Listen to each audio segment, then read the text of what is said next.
My fiancé said, "I'm adopting a dog. I don't care about your allergies. Take medicine or move out." I said, "You're right." Then I requested my sister to adopt her dream dog from the shelter she'd been visiting. Her tearful call asking why her dog was gone came within hours. I, 29 male, was with Brooke, 27, for 3 years, engaged for 6 months. My allergies to dogs aren't just take a Claritin and deal level. They're throat closing, can't breathe, ER visit, serious. Brooke knew this from day one. Hell, she was there during my last reaction at her cousin's house when their golden retriever jumped on me. Watched me use my EpiPen and everything. Last Monday, she drops this bomb over breakfast. "I'm getting a dog. Found the perfect one at the shelter. His name's Biscuit, and I already put down the deposit." I literally choked on my coffee. "Brooke, you know I could literally die, right?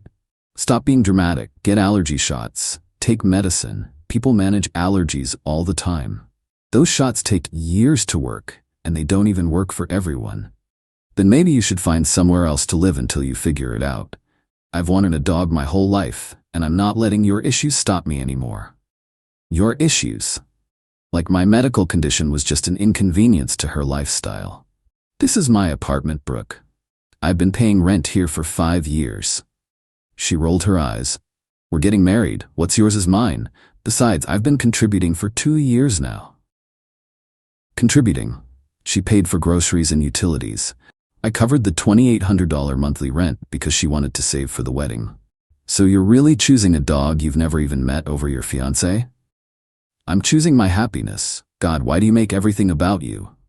I stood up, grabbed my keys. "You're absolutely right." "Where are you going?" "To choose my happiness." See, Brooke had been visiting the shelter every Sunday for weeks, sending me photos of this specific pit mix named Biscuit. Building a bond, she called it. She'd bragged to everyone about how she was rescuing him, how he only trusted her, how the shelter workers said they'd never seen such a connection. What she didn't know? My sister Daphne volunteers at that exact shelter. She'd been sending me updates about Brooke's visits, initially thinking it was cute how dedicated my fiancé was to finding the perfect dog, until I told her about the allergy situation. I called Daphne from my car. "Hey, remember Biscuit? The dog your psycho fiancé keeps visiting?" "Yeah, why? How fast can you process an adoption?" "Tommy, what are you planning?" She told me to move out of my own apartment because she's choosing that dog over me. So I'm choosing to let someone who actually deserves him have him. "Don't you have a friend who's been looking for that exact breed?" "Holy shot, yeah, my coworker Eloise. She's been on the waiting list for a pit mix for months. Has a huge yard, works from home." "Perfect. Can you make it happen today?" "Adoption fees $350. I'll Venmo you $500. Tell Eloise the extra is for his first vet visit." "You beautiful petty bastard. Give me 2 hours. I went to the gym, then to my buddy Dean's place. Told him everything." He laughed so hard he nearly threw up. "Bro, she really said what's yours is mine about your apartment? While contributing literally nothing to rent for 2 years. And she knows you could die?" Watched me use an EpiPen, Dean. Still chose the dog. My phone started blowing up at 4 p.m. 12 missed calls from Brooke. I let it ring. Finally answered on call 13. "What did you do?" She was screaming. "Biscuit's gone. They said he was adopted this morning." "Oh no, that's terrible. This is your fault. You did something." "I know you did. How could I have done anything? I don't even know anyone at that shelter." "You're lying. He was supposed to be mine. I've been visiting him for 6 weeks. Maybe you should have adopted him sooner then." "I was waiting for my bonus next week. You know this." "Guess someone else didn't want to wait." Dogs get adopted, Brooke. That's literally the point of shelters. "I'm going down there. I'll get him back. I'll explain the situation." "Good luck with that." She hung up. 20 minutes later, Daphne texted me. "Your ex just made a scene. Security had to escort her out. She demanded to know who adopted her dog and tried to go into the employee area. They've banned her for 30 days. Update 1. So Brooke came home that night looking like she'd been crying for hours. Thought maybe she'd apologize, realize how messed up her ultimatum was. "Nope. You need to fix this. I don't know how you did it, but you're going to get my dog back." "Brooke, I didn't." "Stop lying. The shelter said he was adopted by someone with a connection to a volunteer. You did this out of spite. You told me to choose between homelessness and death, but sure, I'm the spiteful one. She threw a pillow at me. You're so selfish. You know how much Biscuit meant to me. And you know how much breathing means to me. But here we are. She started packing a bag. I'm staying at my mom's until you fix this. Fix what? Make someone unadopt a dog? That's not how reality works. Then we're done. Okay. She stopped packing. Okay, that's it? You chose a dog you'd known for 6 weeks over your fiancé of 3 years. Yeah, we're done. You're not even going to fight for us? Fight for someone who told me my life-threatening medical condition was just an issue to get over? Pass. She left that night, but the entitlement was just getting started. The next morning, her mom Gloria called me. This woman. Y'all aren't ready. Thomas, what you did was disgusting. Stealing that poor animal from my daughter? I didn't steal anything. Someone else adopted him. After you arranged it, Brooke told me everything. Did she tell you she demanded I risk my life or move out of my own apartment? Everyone has allergies these days. You kids are so weak. In my day, we just dealt with it.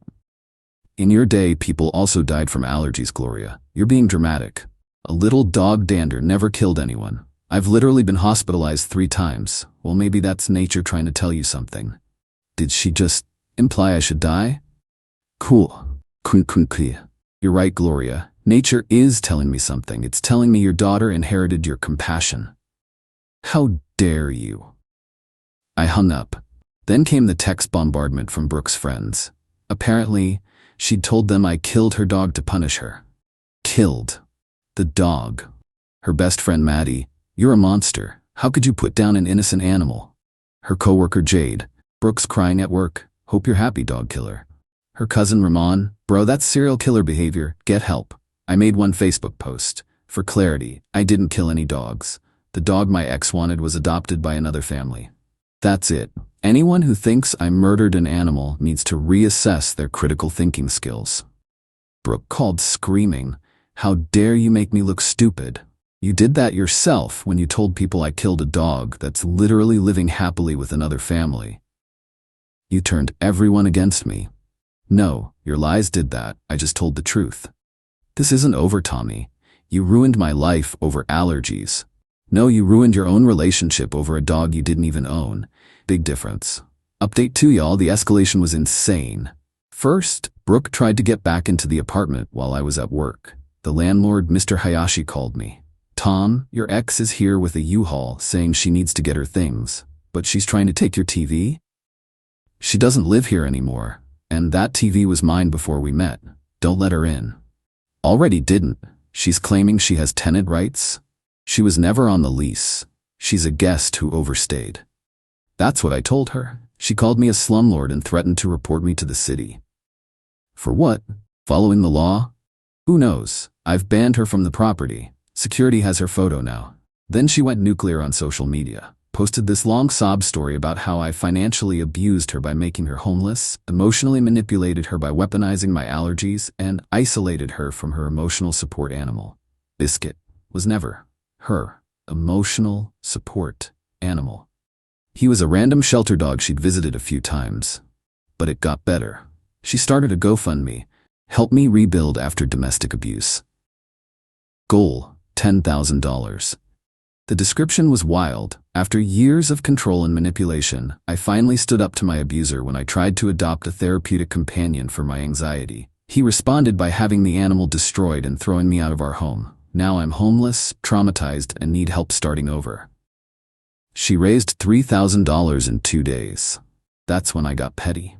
I commented with screenshots, her text saying she's choosing a dog over me, the shelter's adoption record showing Biscuit was adopted, not euthanized, her admission that she never actually adopted him, receipts showing I'd paid rent alone for 2 years, the lease showing only my name.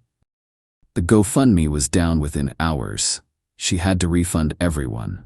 But the peak entitlement came Saturday morning. I woke up to pounding on my door at 7 a.m. Not Brooke. Eloise, the woman who adopted Biscuit, was standing there looking terrified. Are you Thomas, Daphne's brother? Yeah, what's wrong? This woman showed up at my house at 6 a.m. She tried to take Rocco. Rocco? That's what I renamed Biscuit. She was in my backyard trying to leash him. My security camera caught everything. When I confronted her, she said I stole her dog and she was taking him back. Oh my God, are you okay? Is Rocco okay? We're fine, but she said you would pay for stealing her life? I'm pressing charges, but thought you should know. I gave her my number in case she needed anything for the police report. Then I called Brooke. You tried to steal someone's dog? He's mine. You stole him. He was never yours, and now you're going to have a criminal record. This is all your fault. If you'd just gotten over your stupid allergies. My stupid allergies didn't make you trespass and attempt theft, Brooke. I'm gonna sue you for emotional distress. Good luck suing me for not dying for your convenience. She hung up. An hour later, her sister Nina called. Tommy, please don't press charges. Brooke's just heartbroken. I'm not pressing charges. The woman whose property she trespassed on is. Can't you talk to her? Why would I help someone who chose a dog over my life? She loves dogs. You knew this. I love breathing. She knew that too. You're being so stubborn. Relationships require compromise. What did Brooke compromise on exactly? Silence. That's what I thought. Update 3. The court date for Brooke's trespassing charge was set, but before that, she pulled one more stunt that backfired spectacularly. Remember how she saved for our wedding while I paid rent? Well, she tried to claim I owed her half that money back since we weren't getting married. She actually got a lawyer to send me a demand letter for $8,500. My lawyer's response was beautiful. He itemized everything. 24 months of rent I paid alone, $67,200. Utilities she claimed to pay, but I actually covered, $3,600. Her wedding savings that came from not paying living expenses, $0 in actual contribution. The engagement ring I bought, $4,200. Counteroffer, she owed me $37,500 for half the rent during her stay. Her lawyer dropped her immediately. Then came the trespassing hearing. Eloise was incredible. She brought security footage of Brooke jumping her fence, video of Brooke trying to leash Rocco while he cowered, audio of Brooke screaming, "He's mine, this psycho stole him," photos of her damaged gate from Brooke trying to force it open. Brooke's defense? I was retrieving stolen property. Judge, do you have proof of ownership? I visited him at the shelter. Ask anyone. Visiting an animal doesn't make it yours, ma'am. Did you complete an adoption? I was going to. So you trespassed to steal someone else's dog because you were planning to adopt it eventually? My fiancée sabotaged. That's irrelevant to the trespassing charge. She got 100 hours community service, a $1,000 fine, and a restraining order keeping her 500 feet from Eloise and Rocco. The meltdown afterward was epic. She stood outside the courthouse screaming that the system protects abusers. A reporter actually approached thinking she was protesting something important. When she started ranting about her stolen dog, they just walked away. Final update. It's been a month now, and karma came through in ways I never expected. First, Brooke's job found out about the fake GoFundMe. Someone forwarded them the screenshots. Turns out claiming to be a domestic abuse victim for money when you're not is fraud. They fired her for ethics violations. Then her apartment hunt went sideways. Every landlord she applied to somehow found out about the trespassing conviction and restraining order. Daphne may or may not have connections in property management who spread the word about a problematic tenant. Can't confirm or deny. She ended up having to move back with Gloria. From what I heard through mutual friends, that lasted exactly 1 week before Gloria kicked her out for trying to bring home a puppy without asking. Even her own mother wouldn't tolerate her BS anymore. The last I heard, she was couch surfing and posted on Facebook about how toxic people had conspired against her and she was rising above the negativity. The comments were brutal. Even her own friends were done. Maddie, girl, you chose a dog you didn't own over your relationship. This is on you. Maybe stop lying about people killing dogs? You need therapy, not Facebook. But the best part? Daphne sent me a photo last week. She was at the dog park with Eloise and Rocco. He's thriving, gained healthy weight, learned 3 new tricks, and even has a doggy best friend. Eloise included a note. Thank you for the chaos that brought me my best friend. Rocco says woof, which means thanks for saving me from crazy lady. As for me, I'm doing great. Started dating Heather from my CrossFit gym. She's actually allergic to dogs too, so we bonded over medical alert bracelets and EpiPen brands. Romantic, I know. When I told her this whole story, she laughed until she cried, then said, "Anyone who'd choose a hypothetical dog over an actual human doesn't deserve either."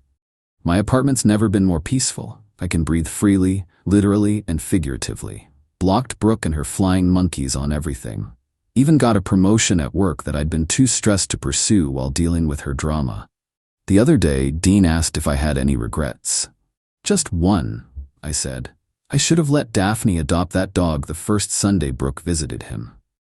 To anyone dealing with someone who dismisses your medical needs, puts ultimatums over your safety, or expects you to literally risk death for their wants, run. They're showing you exactly how much your life means to them. Believe them. And if they happen to obsess over a shelter dog they haven't adopted yet, well, maybe make sure you know some volunteers. Just saying. Brooke, if you're reading this, and we all know you are, stop making fake accounts to stalk my Reddit. Rocco's living his best life with someone who actually followed through on adopting him, instead of just talking about it.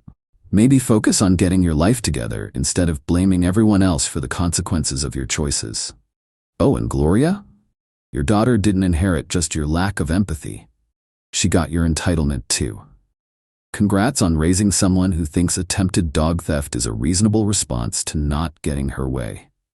Peace out, and remember, always choose breathing. Edit. No, I won't share Brooke's social media. Let her spiral in peace. Yes, Rocco is a very good boy. No, I don't feel bad. She literally told me to become homeless or die. The bar for my sympathy was underground, and she still managed to limbo under it. Edit 2. For everyone asking how I sleep at night, on high-quality hypoallergenic sheets in my peaceful dog-free apartment. Thanks for asking. Edit 3. Just found out, Brooke tried to adopt another dog from a different shelter. They called the first shelter for a reference. It did not go well. She's essentially blacklisted from every shelter in a 50-mile radius now. The rescue community does not play about people who trespass to steal dogs. You love to see it.